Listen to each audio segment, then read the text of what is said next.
Iran ले रहा है बदला और बिल्कुल बराबर।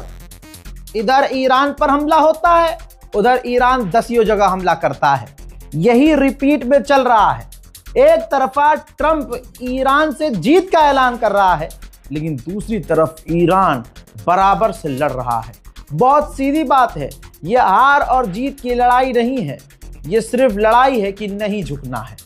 यह ईरान का कॉन्सेप्ट क्लियर होना चाहिए आपको। पहले हमले के बाद ही मैंने आपको बता दिया था, जो लोग मुझे शुरू से देख रहे हैं, कि ईरान जिस तरह से हमले अब अरब पर शुरू में ही कर दिया। 1 घंटे के अंदर जैसे ही खामनाई के घर पर हमला हुआ और IRGC को ऑब्वियसली पता चल गया कि हमारा लीडर हमारे बीच नहीं रहा, अमेरिका ने शहीद कर दिया, तो 1 घंटे के अंदर तमाम अरब देशों के अमेरिकी बेस पर हमले शुरू कर दिए। तो शुरू से जो मुझे देख रहे हैं, मैंने तभी कहा था कि जिस तरह से बौखलाया है ईरान और जो कभी नहीं वो कर रहा है ईरान, अब क्या अरबों पे हमला कर दिया बिना डरे और बिल्कुल एकदम घायल शेर की तरह हमला कर रहा है, ताबड़तोड़। इसका मतलब ईरान का बहुत कुछ खो चुका है। ईरान को अब डर नहीं है और ईरान अब जम कर लड़ेगा।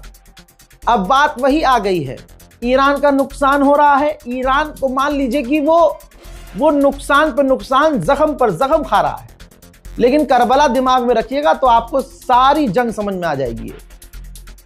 अमेरिका के आगे ईरान झुकेगा नहीं, मरना पसंद करेगा। इसे कहते हैं 56 इंच।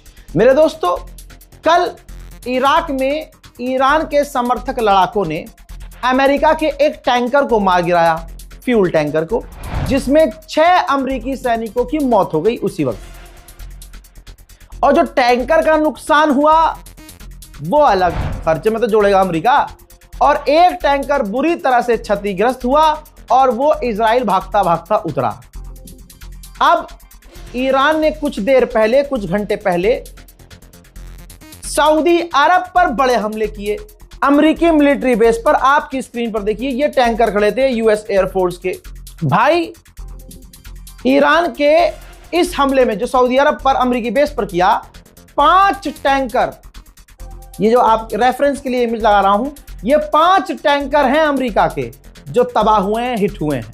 सोचिए, ईरान के बारे में जब कहा जा रहा है कि हमला करने के अब काबिल नहीं रहा, ईरान तभी साबित कर देता है कि बेटा बहुत मारेंगे। अभी तक अमेरिका ने जो एक्सेप्ट किए हैं, 13 अमेरिकी सैनिक मारे गए हैं, 10 इतने बुरी तरह से इंजर्ड हैं कि वो आईसीयू में हैं। टोटल अमेरिकी 200 सैनिक घायल हो चुके हैं। और जो नुकसान हो रहा है अमेरिका का वो अलग। सबसे बड़ा नुकसान अमेरिका का वो जो नाम था ना, वो खराब हो गया है। पूरा उसका भौकाल, उसका वो सुपर पावर वाला टैग नाली में बह गया है। अब मैं आपको अमेरिकी लोगों की रिसर्च बता रहा हूं। ये देखिए, वहां अमेरिकी लोगों का क्या मानना है। ज्यादातर अमेरिकियों का मानना यह है कि ईरान पर जो हमला किया जा रहा है, सिर्फ इसलिए किया जा रहा है कि एप्स्टीन से दुनिया का ध्यान हटाया जा सके। क्योंकि दुनिया का जो सबसे बड़ा हरामी है डोनाल्ड ट्रंप, हरामी इंसान, इंसानियत का दुश्मन। हज़रात, सबसे ज्यादा नाम इसी का है। सबसे ज्यादा गंदी वीडियोस छोटी छोटी बच्चियों के साथ इसी की हैं। इस वजह से डोनाल्ड ट्रंप और नेतन्याहू का यह पर्सनल था। डोनाल्ड ट्रंप का फायदा इसमें यह था कि एप्स्टीन से लोगों का ध्यान हट जाएगा।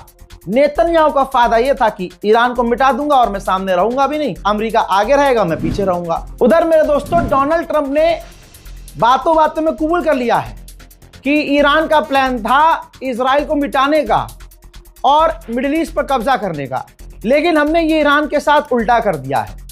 अब आप किसी भी बात से सहमत नहीं होंगे, लेकिन इस बात से सहमत जरूर होंगे कि ईरान के अंदर इतनी ताकत है कि अगर अमेरिका ना बचाए तो इजराइल पूरी दुनिया के नक्शे से मिट जाए। लेकिन डोनाल्ड ट्रंप की इस बात से आप सहमत नहीं होंगे कि हमने ईरान को मिटा दिया। जब ईरान के टॉप के लीडर कुछ देर खुले आसमान के नीचे दुनिया के सामने जनता के बीच चल रहे थे, उसी वक्त क्लियर हो गया था कि डोनाल्ड ट्रंप बुरी तरह से हार रहा है। हालात और नाजुक हो गए हैं। अनकंफर्म रिपोर्ट है, अभी कंफर्म नहीं है, लेकिन ये बात चल रही है यूएई के अंदर कि ईरान के एम्बेसडर और जो ईरान के लोग वहाँ रहते हैं, अधिकारी, अम्बेसी में काम करने वाले, उनको UAE जो है कहने वाला है कि आप ईरान निकल लीजिए, आप जो है UAE से निकल जाइए। ऐसा हो भी सकता है, इसमें कोई शक नहीं और बड़ी बात नहीं है, क्योंकि भाई बहुत बजाया है UAE को ईरान ने। ईरान भी बहुत भारी पड़ा है सारे दुश्मनों पर, अमेरिका, इजराइल, अरब, ठीक है, इराक में अमेरिकी बेस, तमाम दुश्मन पर भारी पड़ा है। बल्कि ये देखिए, ईरान ने बिल्कुल सबूत जारी किया है और हर बार वो सबूत दे रहा है कि हमने MQ-9 रीपर, जी हाँ, 2 से 3 MQ-9 रीपर दुश्मन के ईरान ने सक्सेसफुली हिट किए हैं, मारकर गिराए हैं। मैंने पहले ही कहा था, गलत आदमी से दोस्ती करोगे तो नुकसान भुगतना होगा। अभी तो हम सिलेंडर से परेशान है भारत में कि गैस महंगी हो रही है। मोदी सरकार अपना एजेंडा चला रही है कि ऐसा नहीं है, लेकिन सड़कों पर लाइन लगी हुई है, लोग परेशान हैं, यहां तक कि लोग रो रहे हैं। ये तमाम चीजें आपके सामने हैं, इसमें कोई झूठ नहीं है। मोदी सरकार कभी सच नहीं बोलती, बिल्कुल इजराइल की तरह, आपको ये भी पता है। गलत इंसान से दोस्ती करी, अमेरिका से हम दबे और इजराइल को फादरलैंड मानकर आ गए। एक दूसरे समाज वाले मुसलमानों ने किसी को फादरलैंड अपना नहीं माना। अब ऐसे में ईरान से दगा किया हमने। अब दोस्तों, खबर यह है, जिस तरह से गैस और ईंधन की कमी भारत को हो रही है या होने वाली है, मैं कह रहा हूं नहीं हो रही, मोदी जी का प्रोपेगेंडा आगे बढ़ा रहा हूं मैं। भारत के अंदर सिलेंडर की कमी नहीं है, भारत के अंदर ईंधन की कमी नहीं है। देखिए, लेकिन मैंने पहले बताया था, एयरलाइंस ने, एयर इंडिया ने, सबसे पहले एयर इंडिया ने ही टिकट के दाम बढ़ा दिए और अब उसके बाद इंडिगो ने भी टिकट के दाम बढ़ा दिए। बहाना वही कि भाई फ्यूल महंगा मिल रहा है, फ्यूल में कमी है, बला बला बला। अब आप देख लो, हो सकता है मोदी सरकार कल को आके देखे नहीं, ऐसा कुछ नहीं है। सामने से आंखों देखा मोदी जी कह देंगे नहीं है, तो हम लोगों को बोलना पड़ेगा। यह है सच्चाई और यही है फ्रीडम। गुजरी रात ईरान भी दुश्मन को टारगेट करता रहा और उधर ईरान पर अमेरिका, इजराइल भी बड़े हमले करते रहे। ईरान पर जो बीती रात बड़े हमले हुए हैं, कुछ देर पहले, कुछ घंटे पहले, मैं आपको दिखाना चाहता हूं।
मोहतरम आज़ाद, इस रिपोर्ट को शेयर कीजिएगा, अपनी राय कमेंट में जरूर लिखिएगा और साथ ही इस अपडेट को ज्यादा से ज्यादा लोगों तक पहुंचाइएगा।